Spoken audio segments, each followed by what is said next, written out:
With us tonight, Democratic strategist James Carville, who helped elect former President Bill Clinton in the early 90s, and Yamiche Alcindor, NBC News correspondent and moderator of Washington Week on PBS.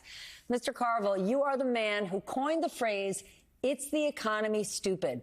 But here's the thing. Today, you got to be pretty smart to explain this complicated economy. So how are Democrats going to do it?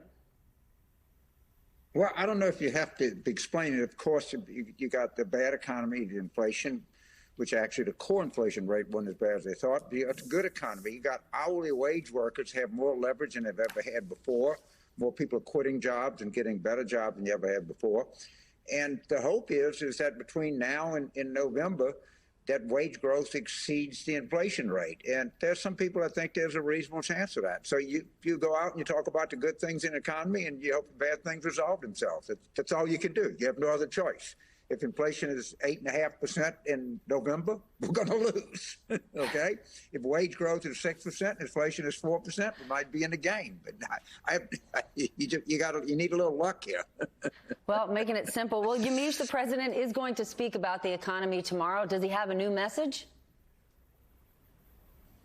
Well, as you know, the president's going to be heading to North Carolina, going to an HBCU in a swing state. Of course, North Carolina is incredibly important. Democrats want to flip a Senate seat there to try to hold on to the chamber. And the president's really going to be trying to pivot more to domestic issues, saying that he understands inflation is at a 40-year high, that things need to change. He's going to be making the case that he has a plan and an action. But the problem, of course, Stephanie, is what James just touched on. And it's this idea that, one, he has a limited amount of things that he can do as president to impact inflation, but also Americans, they're so focused on surviving. They're so focused on just trying to make a way with the prices being so high. The president's going to be able to say, or try to say, I hear you, I understand you, I want to connect with you. But it's a tall order for the Biden administration to actually make this pivot with all the other challenges that this White House is juggling right now. All right, but James, last night I talked to a strategist who said Democrats are going into the midterms disappointed because Joe Biden hasn't got much done. But the thing is, he's gotten a lot done. He just got a Supreme Court justice on the bench. He passed the American Rescue Plan, the largest infrastructure law, comprehensive vaccine rollout, and our economy, while complicated, is in recovery. There's a lot of great things. Do Democrats need to do a better job selling these wins? Thank you. No, some Democrats need to shut up and quit saying the president hadn't done anything for you, because he's done a lot.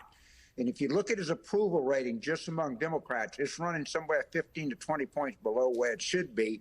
And a lot of that is from the yapping that comes from Democrats telling other Democrats that Joe Biden hadn't done anything for you, when, in fact, if you're an hourly worker or you have a child that you're raising and you're in poverty, Joe Biden has done more for you than anybody else has ever done for you. You look at this outstanding Supreme Court justice. Look at the contempt and the disrespect and how ill-mannered they were to her. If you're a Democrat, I don't care what you are, what gender you are, what race you are, what anything, if you don't see that and you're not outraged and it doesn't make you want to vote, I can't do anything for you. You're just a whiny, complaining person. That ought to activate you and motivate you to get out and vote. You look around and you see the power that hourly workers have, and people who we claim that we care about. You look at how much their lives improve. You look at 2 million people. A Yale study today said 2 million lives have saved because of the vaccine distribution that took place under the Biden administration. So this idea that he hadn't done anything for anybody, particularly the Democratic base, is just insane. It's wrong. It's demonstrably provable that it's wrong. Then why is it happening? Where does it come from? It makes no sense. Because you get on television complaining that the president hadn't done anything for you. All right? He's done a lot for the people that we as Democrats say that we care about. And look at the way that they are treating Justice Jackson. Look at what's going to happen in the Supreme Court. They're going to tap dance on your head. And they don't care, because they believe, and I hate to say it, they may be right, that the Democrats are a weak, lame party. And that just may be it. If we can't stand in there for Joe Biden and talk about the great things he's done, then we don't deserve to win this election in 2022. All right, Yamiche, without getting into specifics of the law, Alabama's governor signed an anti-LGBTQ law Alabama, along with a bunch of other Republican states doing this. Here's what I don't get. Is the state of Alabama in such great shape? They've got huge issues with poverty, water problems, voting rights. How is it that an anti-LGBTQ legislative agenda is more important than issues that are impacting the daily lives of thousands of people in that state? How does this become their #1 priority?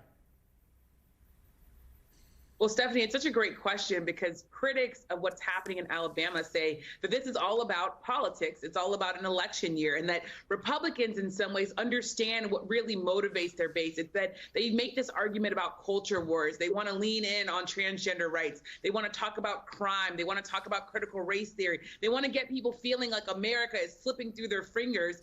And Democrats in some ways are trying to focus on the nuts and bolts. They're trying to focus on inflation. They're trying to tell people that their student loans are deferred. They're trying to say, look, we are doing something for you. But this is a messaging war. That's what a lot of election years are about. But James's frustration, the idea that it's like Democrats need to make sure that they have a message that's clear, that frustration is a frustration going across the Democratic Party. Just last week, former President Obama, at the White House told our Peter Alexander at ABC News, Democrats have a message and they need to be able to tell that message. They need to be able to tell their story in this election. If they can't do that, they're not going to be able to win. And that is the message of Democrats. And Republicans have their own message. And it is that America's changing too much. Your kids are at risk. And here's what we're going to do to try to help save your kids. It might be a message that's problematic. It might be a message that's even filled with some falsehoods. But it's a message that is rallying up their base and getting them to the polls.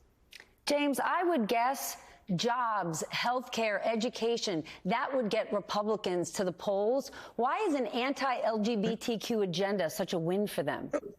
Well, first of all, they don't have any other agenda. Mitch McConnell says, see me after the election. They're not running anything.